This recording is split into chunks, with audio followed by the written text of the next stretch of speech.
దయచేసి సబ్స్క్రైబ్ చేయండి ప్లీజ్. కుక్క తోక వంకర. కుక్కను చూసి సామెత పుట్టిందో పాకిస్తాన్ను చూసి సామెత పుట్టిందో అన్నది. ఏదో ఒక విధంగా ఇబ్బంది పెట్టే ప్రయత్నాలు పాకిస్తాన్ చేస్తూనే ఉంది. లాస్ట్ బట్ నాట్ లీస్ట్ దండం దశగుణం భవేత్ అంటే అయ్యా రాజాది రాజా అరుణాచల నరసింహ దళపతి ముత్తన్న నువ్వు బయలుదేరన్నా. పాకిస్తాన్ లోని నూర్ ఖాన్ ఎయిర్ బేస్ పై ఇండియన్ ఎయిర్ ఫోర్స్ దాడి చేసిందని మళ్ళీ వచ్చాడే. భారత్ దాడుల దెబ్బకు పాక్ ప్రధాని బంకర్లో దాక్కున్నాడు.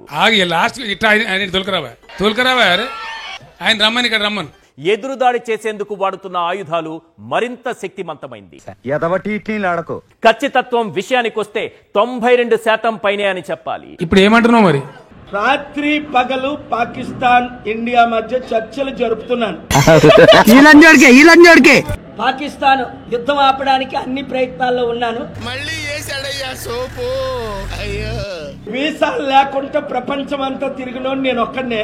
నెత్తి మీద చేయబెట్టి నోట్లో మొడ్డ పెడితే అప్పుడు చక్కగా అవుతాడు. రష్యా యుక్రెయిన్ యుద్ధం ఆపడానికి చర్చలు జరిపాను. ఏం నరసింహనాయుడు మీకింత టాలెంట్ రిపోర్టింగ్ లో ఎలాగొచ్చిందో తెలుసులే బాయ్. మేమేం ఫ్రెండ్స్ 190 మాట్లాడుకుంటాం, నీకెందుకు? మీకు తెలుసు కదా ఎన్ని యుద్ధాలు ఆపాను. అది దేవుని శక్తి ద్వారా జరుగుతుంది.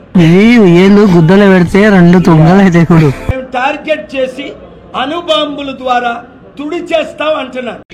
అడ్రస్ చెప్పు, నీది ఒకసారి అడ్రస్ పెట్టు. నాకు పెట్టు అడ్రస్ పెట్టు, ఫాస్ట్ పెట్టు అడ్రస్. నువ్వు నాకు అడ్రస్ పెట్టు. ఆయన చెప్పకూడదు, మీరు అడిగారు కనుక నేను సత్యం చెప్పాలి కనుక చెప్తున్నా. ఎందుకంటే ఐఎమ్ గోయింగ్ టు పాకిస్తాన్. ఎందుకు అడుగుతుంటానికా? అది కేవలం నేనైతే వద్దనను. చర్చలు జరుపుతున్నాను. నాకు సోమ మంగళ బుధవారం 3 కేసులను బట్టి నువ్వు భలే అదృష్టవంతుడు. తగ్గేదేలే. నేను పాకిస్తాన్ వెళ్ళిన సంగతి దెయ్యాన్ని మించిన దెయ్యములా ఉన్నాడు స్వామి. Our honourable prime minister Modiji, I'm speaking in English. నువ్వు అట్లే జీవితం అంతా అరుస్తూనే ఉంటావు. నేను ఆదివారం పాకిస్తాన్ వెళ్తున్నాను. ఏం జరుగుతుంది? ఏం జరిగింది? ఏం జరుగుతోంది? ఏం జరగబోతోంది? దీంతో దేశం మొత్తం ఉత్కంఠ ఉద్విగ్న భరిత వాతావరణం కనిపిస్తోంది. మావయ్య మర్చిపోయావా? మన ఈశ్వర్ గుర్తుపట్టావా? ఇది మాత్రం గన్ షాట్. ఇది ఎప్పుడు పెట్టారు? జస్ట్ ఇప్పుడే పెట్టాం సార్. పాక్ కట్టుబడి ఉంటుందా? కుక్కతో ఒక వంకర లాంటి పాక్ను మనం నమ్మచ్చా? నువ్వేం టెన్షన్ పడకు నాన్న. ప్రపంచ దేశాల ముందు మాత్రం తాను శుద్ధపూసలా నటిస్తోంది. ఇప్పుడు ఎక్కడికి వెళ్ళాడు, ఏమయ్యాడు, ఏ ఊరో కూడా తెలియవట్లేదే. ఏకకాలంలో దాడులు నిర్వహించారు. దీనికోసం ప్రత్యేక డ్రోన్లు వాడారు. నీకు తెలియదురా బాబు, వీడు పెద్ద నాసా. ఈ నోట్లో నోరెత్తే అవన్నీ బతకనివాడు. Counter unmanned aircraft systems. కలిసిమెలిసి ఉన్న కాపురాన్ని కంపు కొట్టించిన ఆయన. భారత్ వెనక్కి తగ్గినట్టే అన్న ప్రచారం ఎందుకు జరుగుతోంది? చంద్రన్న వస్తాడు, 20,000 ఇస్తాడు.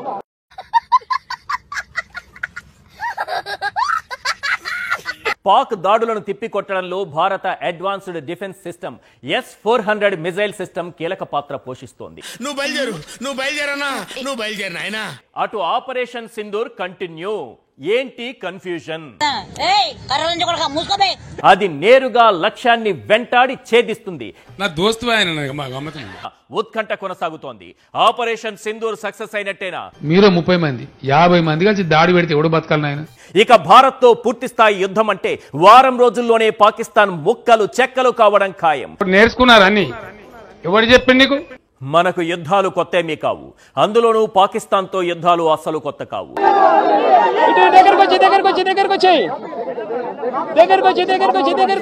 పాకిస్తాన్ ను టెర్రరిస్ట్ కంట్రీగా ప్రకటించడంలో ఉన్నటువంటి అభ్యంతరాలు ఏంటి? నువ్వు ఎందుకు వేస్ట్ ఫెలో. ఎక్కడికైనా మోసుకెళ్లేలా ఈ మిజైల్ ను రూపొందించారు. గేట్ చూస్తేనే గుండె తడపట్టుకుంటుంది బాబు.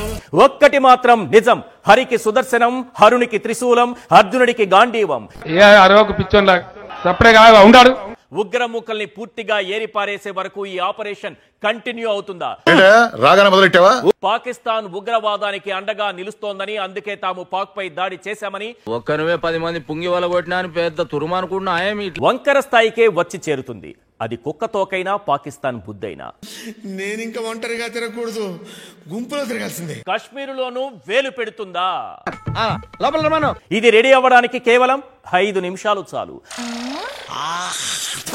ఈ అంశాలన్నీ కూడా ప్రధాని ప్రస్తావిస్తారా లేదా అన్న ఎవరు ఎప్పుడు ఏం చేస్తారో నాకేం అర్థం కావట్లేదు. దెబ్బకు పాకిస్తాన్ ఇప్పటికే గజగజ వణికిపోతోంది. ఏ నష్టం జరిగినా దీనికి పాకిస్తానే బాధ్యత వహించాలని అన్నారు. భారత్ చేతిలోని ఒక్కో అస్త్రం ఒక్కో బ్రహ్మాస్త్రంలా మారిందా? ఏ ఆగవా జల్లి పాడు. భారత సైన్యం ధైర్యం, ఆత్మస్థైర్యం. వాడెవడో పౌరుషానికి పోయి కత్తులు మింగాడట. తొలిసారి ప్రధాని జాతిని ఉద్దేశించి ప్రసంగిస్తారు. అయితే ఏంటా సంఘటన? దీనిపైన దేశవ్యాప్తంగా రకరకాల అభిప్రాయాలు, విశ్లేషణలు వినిపిస్తున్నాయి. సీజ్ ఫైర్ సాధ్యమా? ఏదవా వాడి నోట్లో ఒక్క మాట కూడా తాగదు. ఆపరేషన్ సింధూర్ చేపట్టినట్లు త్రివిధ దళాల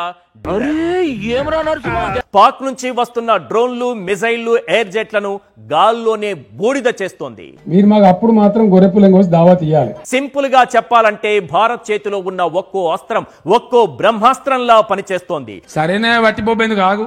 గాల్లోనే స్మాష్ చేస్తుంది. అమ్మయ్యా, పాకిస్తాన్ సైన్యానికి కంటి మీద కునుకు లేకుండా చేస్తోంది. ఎవడబడతాడు నేర్చినావు. ఈ సమయంలో ప్రధాని ఏం చెప్పబోతున్నారు? పేగులు బయటకు వచ్చేస్తా లంజోడికి, ఒక్కో లంజోడికి, చైనా వాళ్ళకి, పాకిస్తాన్ వాళ్ళకి. అసలు వాళ్ళు ఏమన్నారు? ఆడవాడు మోపైన ఇట్లా చూసారు కదా, ఇలాగే చాలా మంది మమ్మల్ని సబ్స్క్రైబ్ చేసుకోకుండానే వీడియోలు చూసేస్తున్నారు. సబ్స్క్రైబ్ చేసుకోండి, పక్కనే ఉన్న బెల్ ఐకాన్ కూడా నొక్కండి. అప్పుడు మా వీడియోలు రాకపోకలు మీకు తెలుస్తుంటాయి. మరి ఇలాంటి ఇంట్రెస్టింగ్ అప్డేట్స్ కోసం షేర్ చేయండి, లైక్ చేయండి, సబ్స్క్రైబ్ చేసుకోండి. ఫైనల్ గా గంట కొట్టడం మాత్రం మర్చిపోగా.